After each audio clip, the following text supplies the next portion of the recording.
February 3rd, morning reading, Matthew chapter 22, verses 1 through 22. The parable of the wedding banquet. Jesus spoke to them again in parables, saying, "The kingdom of heaven is like a king who prepared a wedding banquet for his son. He sent his servants to those who had been invited to the banquet to tell them to come, but they refused to come. And he sent some more servants and said, 'Tell those who have been invited that I have prepared my dinner.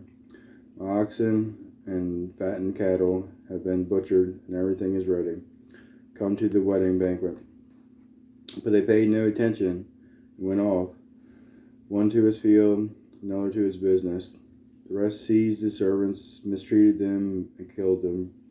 The king was enraged. He sent his army and destroyed those murderers and burned their city. Then he said to his servants, 'The wedding banquet is ready, but those I invited did not deserve to come. So go to the street corners, invite to the banquet anyone you find.' So the servants went out into the streets and gathered all the people they could find, the bad as well as the good, and the wedding hall was filled with guests. But when the king came in to see the guests, he noticed a man there who was not wearing wedding clothes. He asked, 'How did you get in here without wedding clothes, friend?' The man was speechless. Then the king told the attendants, 'Tie him hand and foot and throw him outside into the darkness, where there will be weeping and gnashing of teeth. For many are invited, but few are chosen.' Paying the imperial tax to Caesar.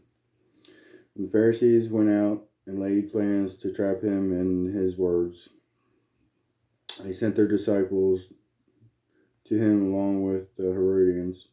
'Teacher,' they said, 'we know that you are a man of integrity and that you teach the way of God in accordance with the truth. You aren't swayed by others because you pay no attention to who they are. Tell us then, what is your opinion? Is it right to pay the imperial tax to Caesar or not?' But Jesus, knowing their evil intent, said, 'You hypocrites, why are you trying to trap me? Show me the coin used for paying the tax.' They brought him a denarius, and he asked them, 'Whose image is this, and whose inscription?' 'Caesar's,' they replied. Then he said to them, 'So give back to Caesar what is Caesar's, and to God what is God's.' When they heard this, they were amazed, so they left him and went away." Complete our reading.